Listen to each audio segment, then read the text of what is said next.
The humans use Arecibo to look for extraterrestrial intelligence. Their desire to make a connection is so strong that they've created an ear capable of hearing across the universe. But I and my fellow parrots are right here.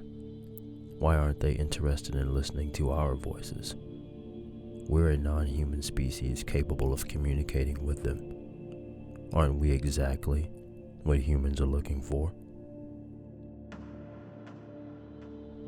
The universe is so vast that intelligent life must surely have arisen many times.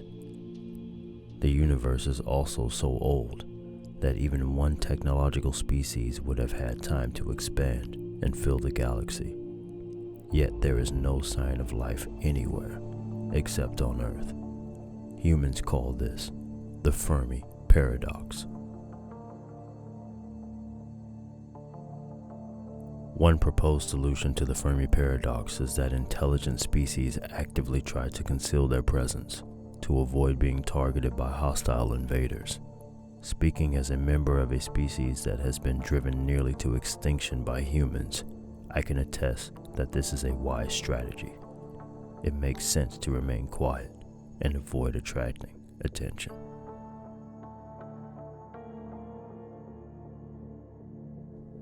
The Fermi paradox is sometimes known as the Great Silence. The universe ought to be a cacophony of voices, but instead, it is disconcertingly quiet. Some humans theorize that intelligent species go extinct before they can expand into outer space. If they're correct, then the hush of the night sky is the silence of a graveyard. Hundreds of years ago, my kind was so plentiful that the Rio Abajo forest resounded with our voices. Now we're almost gone. Soon, this rainforest may be as silent as the rest of the universe. There was an African gray parrot named Alex. He was famous for his cognitive abilities, famous among humans, that is. A human researcher named Irene Pepperberg spent 30 years studying Alex. She found that not only did Alex know the words for shapes and colors, he actually understood the concepts of shape and color.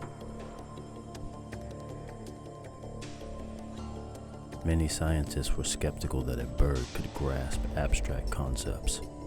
Humans like to think they're unique, but eventually, Pepperberg convinced them that Alex wasn't just repeating words, that he understood what he was saying.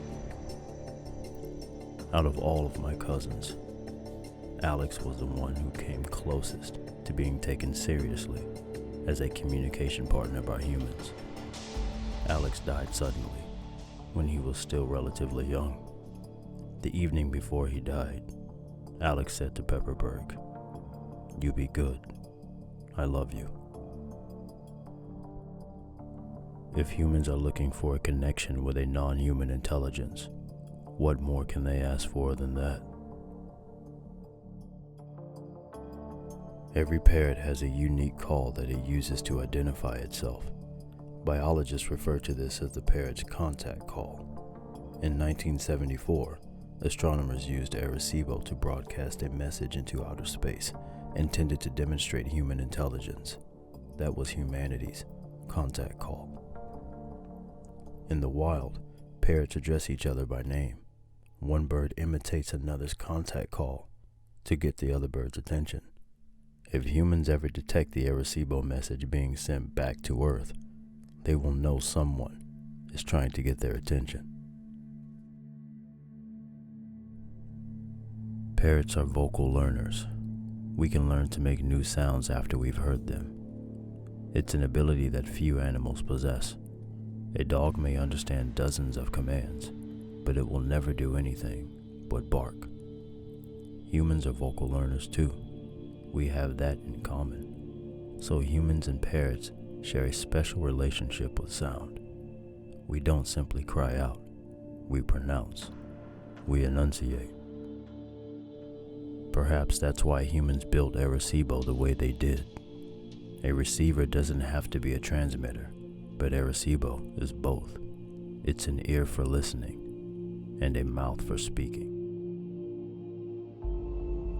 Humans have lived alongside parrots for thousands of years, and only recently have they considered the possibility that we might be intelligent.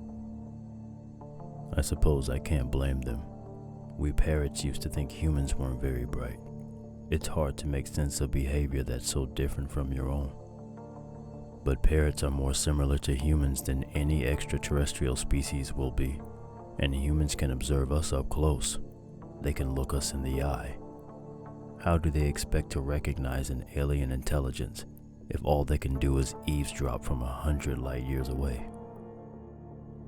It's no coincidence that aspiration means both hope and the act of breathing. When we speak, we use the breath in our lungs to give our thoughts a physical form. The sounds we make are simultaneously our intentions and our life force. I speak, therefore I am. Vocal learners, like parrots and humans, are perhaps the only ones who fully comprehend the truth of this. There's a pleasure that comes with shaping sounds with your mouth.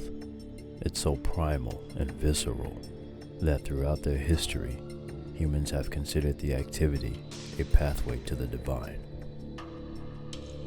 Pythagorean mystics believed that vowels represented the music of spheres and chanted to draw power from them. Pentecostal Christians believe that when they speak in tongues, they're speaking the language used by angels in heaven. Brahmin Hindus believe that by reciting mantras, they are strengthening the building blocks of reality. Only a species of vocal learners would ascribe such importance to sound in their mythologies. We parrots can appreciate that. According to Hindu mythology, the universe was created with a sound.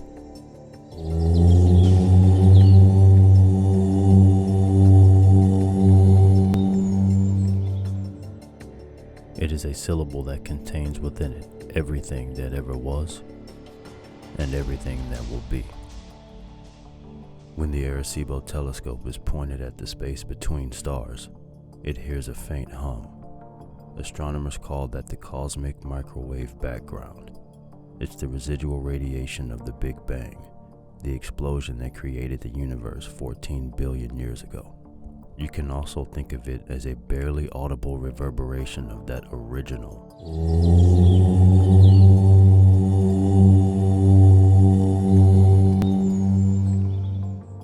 That syllable was so resonant that the night sky will keep vibrating for as long as the universe exists.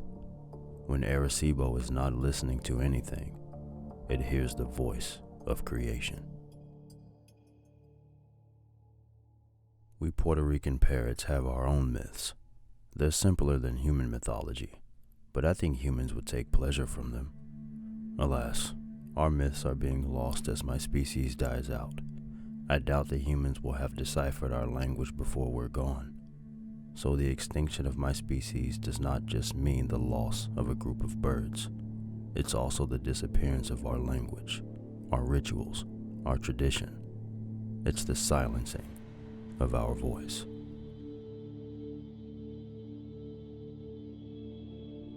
Human activity has brought my kind to the brink of extinction, but I don't blame them for it. They didn't do it maliciously. They just weren't paying attention. And humans create such beautiful myths. What imaginations they have. Perhaps that's why their aspirations are so immense. Look at Arecibo. Any species who can build such a thing must have greatness within them. My species probably won't be here for much longer. It's likely that we'll die before our time and join the great silence. But before we go, we are sending a message to humanity. We just hope the telescope at Arecibo will enable them to hear it. The message is this: you be good. I love you.